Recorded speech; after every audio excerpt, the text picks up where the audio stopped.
একটা কথা কি জানেন ভাইয়া, যারা ডিভোর্স হয়ে যায় না, যখন শুনে একটা মেয়ের যে বিয়ে হয়েছে, তখন এই মানুষটা যতই ছেলে ভালো, তখন ওই ছেলে মানে ছেলেটা বলবে যে মেয়েটা আসলে খারাপ। ওরা বলবে যে ডিভোর্সি মেয়েটাই খারাপ। ডিভোর্সি মেয়েটার সাথে কি কি হয় তাহলে এটা জানতে চায় না মানুষ। আমি চাই না যে আমি ডিভোর্সি হই, আমি কখনো চাই না যে আমার জীবনে এই দাগটা লাগুক। আমি অনেক হাসি খুশি একটা মেয়ে ছিলাম, আমি আমার ফ্যামিলির বড় মেয়ে, আমি আমার লাইফটা এত ভালো ছিল। আসলে কি জানেন, আমি একটা আনলাকি একটা মেয়ে, নাহলে আমার লাইফে কেন এরকম হবে।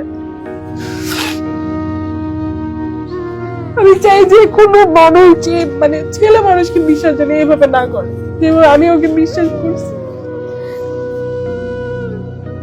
কমেন্টে আপনাদের মতামত লিখে অবশ্যই ভিডিওটা শেয়ার করে দিবেন এই বোনের কথার সাথে যদি আপনারা একমত থাকেন।